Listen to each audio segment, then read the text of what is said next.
Hello and welcome to another segment of Western Wisconsin Journal. I'm Jamie Johnson and we are conducting our municipal election interviews.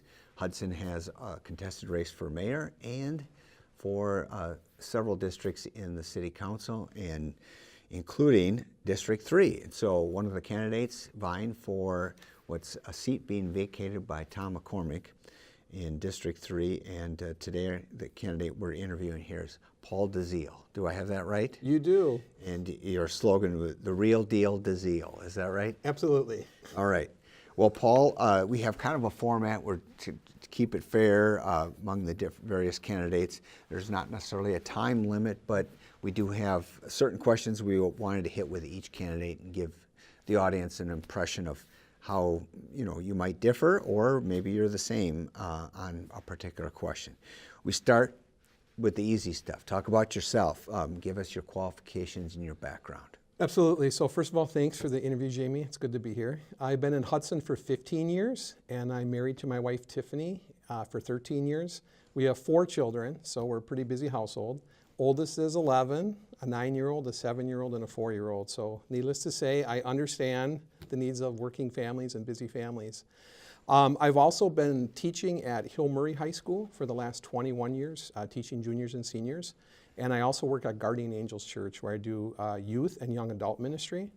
And so again, connecting a lot with families to try to make sure things are working in the church and the school. And then I'm also a volunteer. I've been active volunteering in the community. I volunteered actually at St. Croix County Jail for 9 years doing prison ministry with the inmates. Fantastic experience there. And I've also coached, as my children have played in the Hudson Soccer Association and the Hudson Boosters T-ball and softball leagues. I've been coaching there as well in the past. So a lot of different kind of experiences, I think, that would lend itself to public office. As far as the qualifications, I would say I'm first and foremost an authentic Christian. And so I really, I know people take that term differently, but for me, Christianity is really about looking out for your neighbor. We are our brother's keepers in a sense, as the scripture says, our brothers and sisters' keepers. And I take the values of compassion, respect, and community building very seriously, and I have a long track record in that area. So I would be a values candidate for Hudson, a values-based candidate that tries to build community. And at the same time, I have a great respect for the separation of church and state. So I'm not out to create some sort of theocracy, but I am out to advance us in the sense of community making. Second, in my teaching career and ministry career, as mentioned, I've served families. So I know what families are looking for and some of the challenges and needs that families have. And I'd say third, just on a personal level, I'm a quick learner. And I'm a good listener. I love listening to people, having conversation, and about door-to-door listening already and getting a lot of the needs of people in District 3. And then lastly, I would add I'm a forward thinker. So I like the challenges of looking at the big picture and trying to advance our city's agenda for the future. Okay. And you mentioned teaching at Hill Murray. Yep. I don't know if you mentioned what subjects you've taught. Right, good question. Yeah, I'm a religion teacher. So I've taught primarily world religions, which is a wonderful course where youth are exposed to all of the great religions and see a lot of the similarities between them. I also teach honors theology, which is actually a class that seniors can take for college credit through St. Mary's University.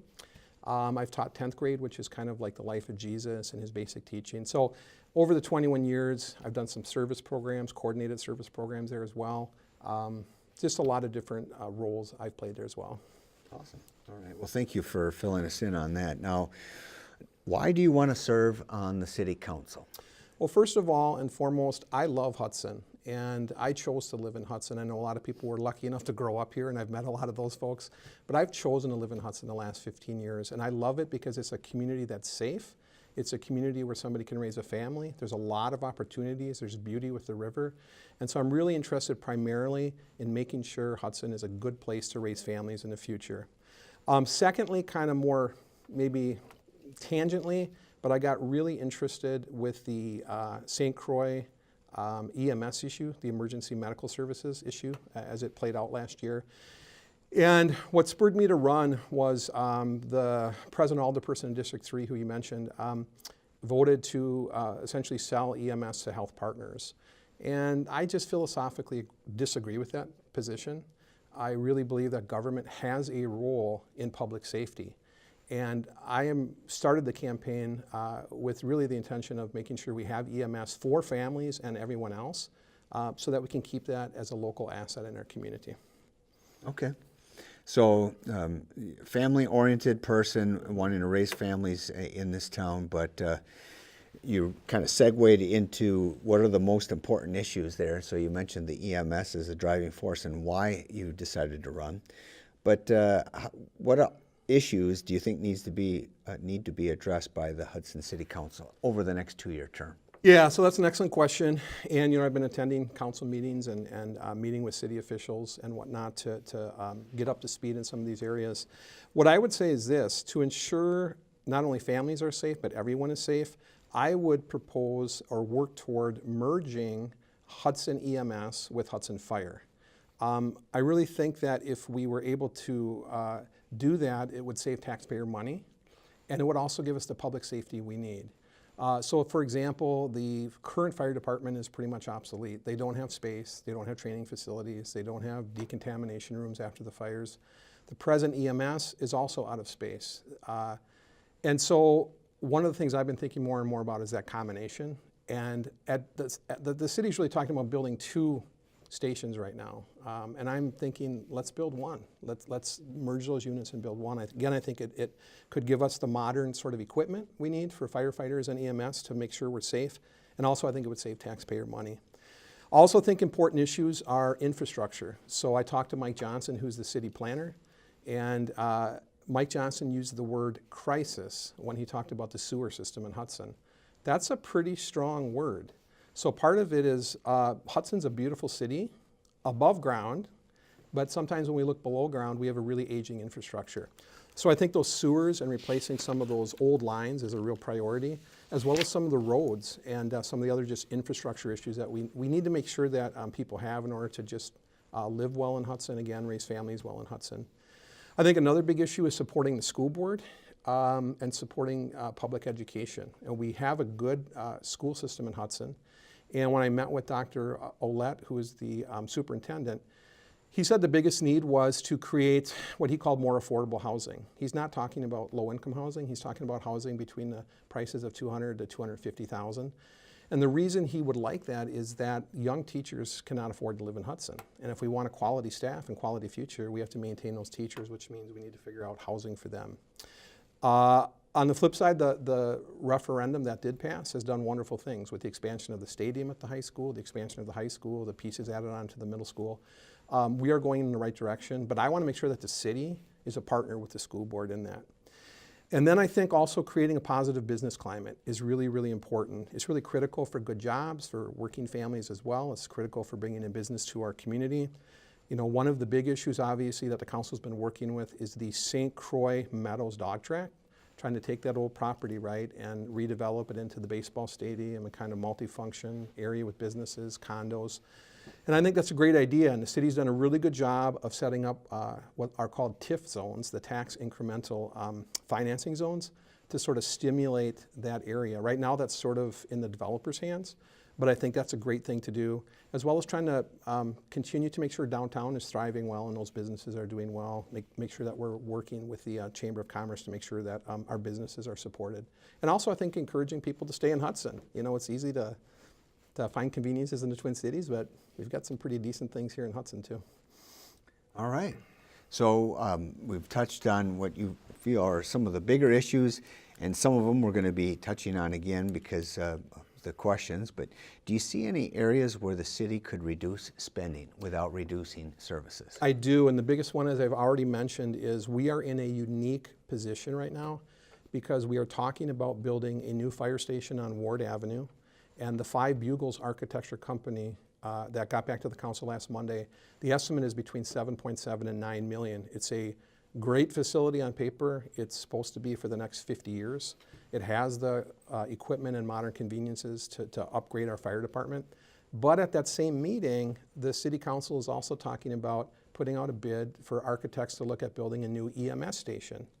And that's my point, is that I think if we are long-term thinkers, forward thinkers, we work toward merging the EMS and fire now, and we build one station. I think that will save taxpayers a bundle of money on the station, which will probably be a bonding bill.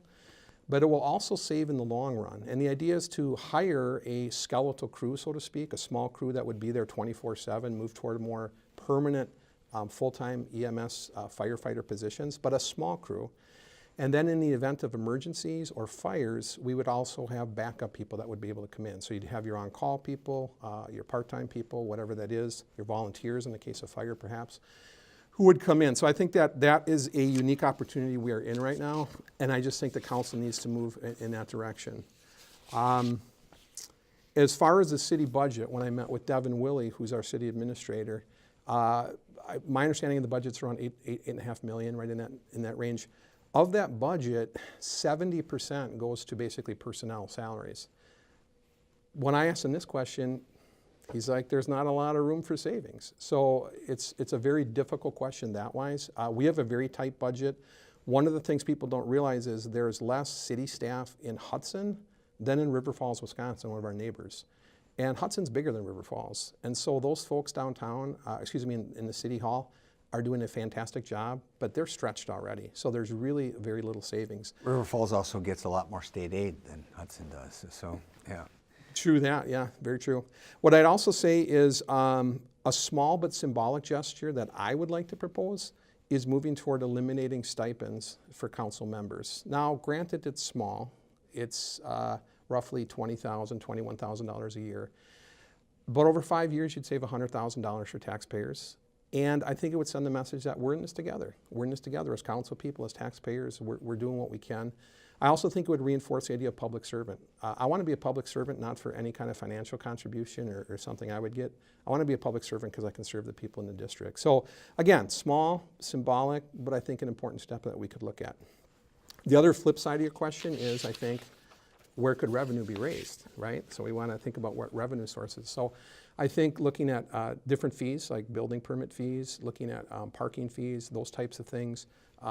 Again, it's not going to be a huge impact on your city budget, but it could help. So I think those are areas that all would help in terms of the overall spending. Is the city's plan for maintaining and improving the infrastructure sufficient within the city of Hudson? Why or why not? Yeah, that's a really good question to answer. To ask, and I think it's a hard one to answer because I think it depends a little bit on who you talk to. My understanding, again, from Mike Johnson is we have immediate needs with an aging sewer structure. I know from my own family, just 2 months ago, we had to replace our own sewer to the street line. So that was over a $6,000 project.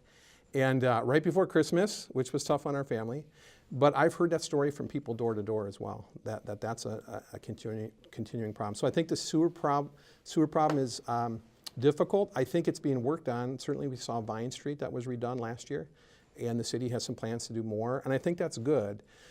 I also want to say that this is not just a Hudson problem.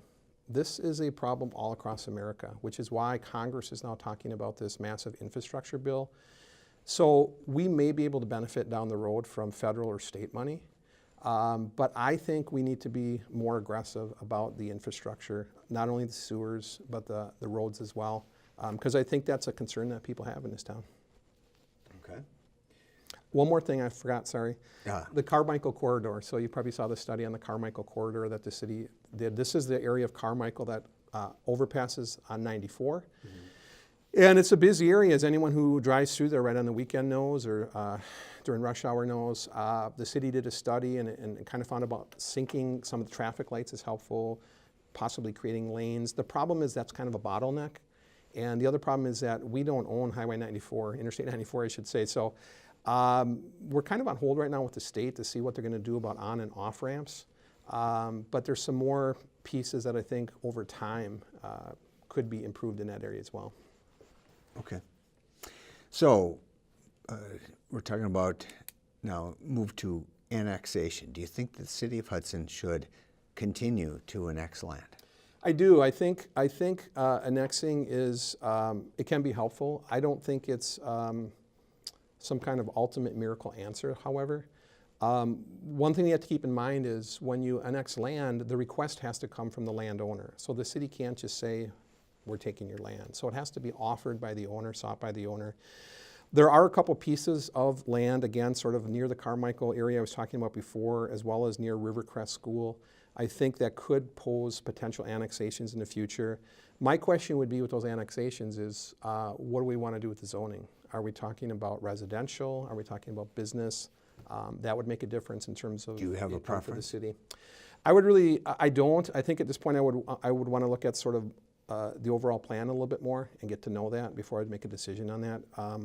So I'm open to annexation, I guess is the best way to say it. But again, I don't see that as kind of a placebo or something that's going to solve everything for us. Okay.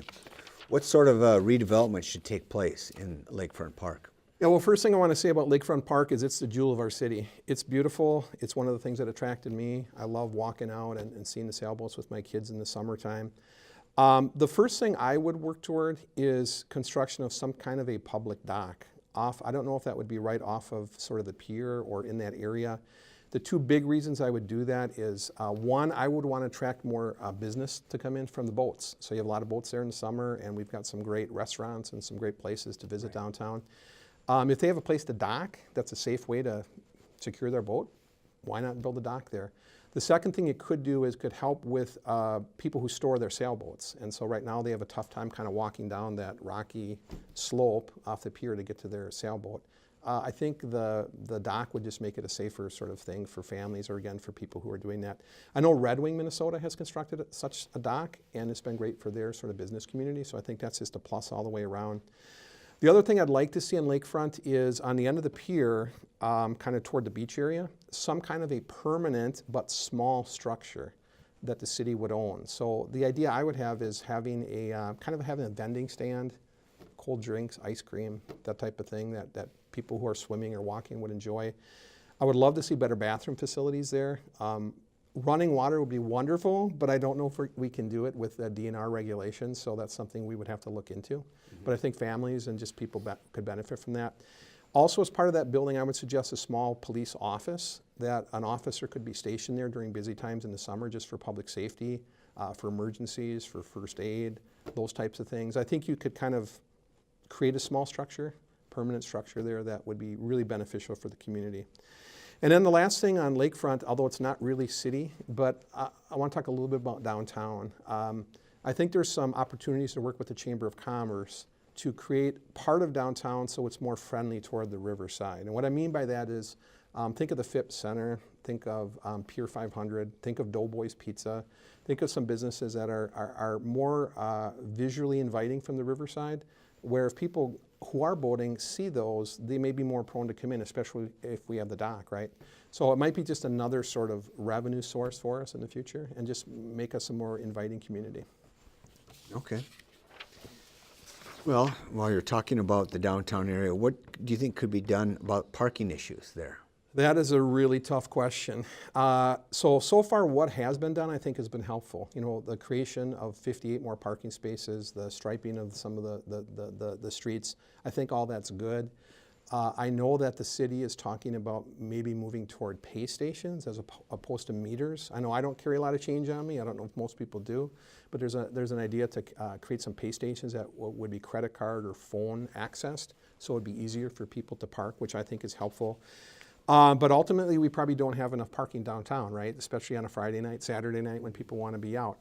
So the talk about a parking ramp, I think, is really interesting. I know a lot of constituents that I've been door knocking with. They want a parking ramp. I know that's not everyone, but a lot of people want it. So I would look at plans for a potential parking ramp. I would be very careful, though, because I want to make sure that the cost is not too prohibitive. I know from the city standpoint, the city administrator standpoint, they're really concerned about the cost of the parking ramp, and that makes sense. The other possibility is you could create a shuttle service that could perhaps shuttle people from where they park to downtown businesses or restaurants and back and forth. That's a possibility. But to be clear, I think the parking ramp idea is a good idea. However, it would not be my priority. I would put the priority on the new EMS fire station first before I would want to get into the expenditure of a parking ramp. Okay.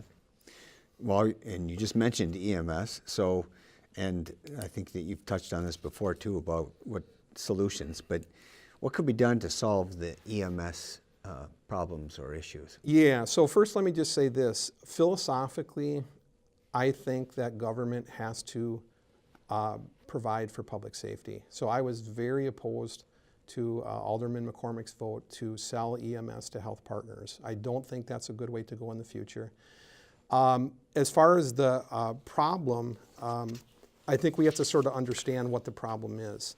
So the problem, as I see it, is on several levels. One, on a federal level, when there was the Affordable Care Act in 2013, Wisconsin chose not to expand the Medicaid portion. I think that's a mistake, because what happened was 84,000 people in our state did not have access to Medicaid. What does that mean practically for EMS? That means when they do runs, hospital runs or emergency runs, that's money that could go to EMS that we're not getting from a federal level. On a state level, I think that we also have more need for funding, because the state, the average run for ambulance is $1,300, and right now from the state level we get about a $400, a little over $400 reimbursement. For Medicare, it's $200 reimbursement. That means if the person doesn't have insurance, either the individual or the city is going to basically eat the difference on that. Minnesota pays twice the rate that Wisconsin does for Medicaid reimbursements on EMS. So again, from a state level, we're underfunded. Then we can talk from a city level. From the city level, the average per capita investment in EMS is $30. Here in Hudson, it's $17. So I think defining the problem of EMS is pretty simple. EMS is drastically underfunded on all of those levels. It's complicated because we have partners, right? We have the Village North Hudson, we've got parts of Warren and Troy Township, we've got the town of Hudson. So we've got some partners to sort of work with here on this question.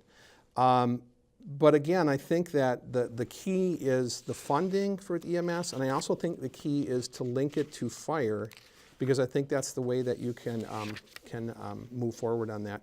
You know, we have 3 ambulances in Hudson, and last year they averaged 2,000. There was 2,043 total runs, which averages 6 to 7 a day. When I talked to the director, the chief of EMS, he basically told me 20 years ago they had 3 runs a day. So we've basically doubled the number of runs over a 20-year period, and yet the city funding for EMS has not increased that much. And that's, again, a symptomatic problem. So I think, again, the solution is going back toward combining it with fire, small full-time crew, one station where they can work together and share resources. It's the way to best guarantee our future for public safety in the long term, for families, for everybody, basically. Yep. All right, very good. So what other issues do you feel the council should address, other than those we specifically mentioned already? Yeah, so those are the big ones. I think there's a few other ones I'd like to talk about. One of them is because I'm a Christian and I value compassion and I value unity, I want to talk a little bit about some of the incidences of basically hate in our community. We're all aware last year, I think, of the rainbow flags that were stolen and burned in our community. We got a lot of bad press as far as that. I think it made us look like a non-welcoming community. I think we are a very welcoming community. I think there's a small element out there. There was also some editorials that were written that were demeaning of the Muslim faith. And again, I think not only Christians, but anybody of good moral stature can realize that that is divisive. That is not helpful for our community. So Martin Luther King might say it more eloquently than I did. He was a great speaker, but Martin Luther King said, oppression anywhere is a threat to freedom everywhere. So if we want to keep our freedoms in Hudson, we have to make sure that all minorities feel comfortable, feel welcome. As far as the city council's role in that, that's a difficult question, because we'd have to find some practical ways of doing that. I think one thing we could do very easily is hang signs that are more welcoming in the town as you come in. I think the other thing we can do is look for some practical ways of bringing people together. You know, things like the summer concerts, things like the hot air fair, things where people can get out and meet their neighbors is crucial, because once you build community, it's very hard to, I think that's the best insurance that people have understanding, and it's harder to offend somebody or go after somebody that you know rather than you don't know, right? So I think that's kind of that council's role. 2 other things that are more kind of wish list things, I think, on my thing, not high priorities, but wish lists. I would love to have more bike paths, and so there's the idea of taking that bike path that runs along the river north, kind of between First Street and the river, running that up to North Hudson. There's that old railroad track that we could even maybe convert into a bike path, which I think would be great for the community. And then I would love the idea of creating like an outdoor pool. An outdoor pool for fun days, for swim days. You know, I'm a member, our family is members of the YMCA and we love it. And it's great all year round, but on those nice days, wouldn't it be nice to be out and have that? Again, that's all the question of cost and probably not our first priority, but I think those are kind of wish list things where we can think down the road and look at maybe what other cities have done with building some of those types of things. Very good. Well, so have we covered all the issues that you wanted to address? Yeah, you have, and I just want to say for people out there, especially in District 3 watching, that I do ask for your vote on April 3rd. I think nobody is going to care more about you and work harder in your community to represent you than myself. I would love to be your representative, so please support me on April 3rd. Thank you. All right. Thank you for coming on the show, and thanks to our viewers for watching another segment of Western Wisconsin Journal. Another reminder to please remember to vote on April 3rd. And if you don't know the candidates, get to know them and get to know the issues. So thank you for watching, and keep watching in the future.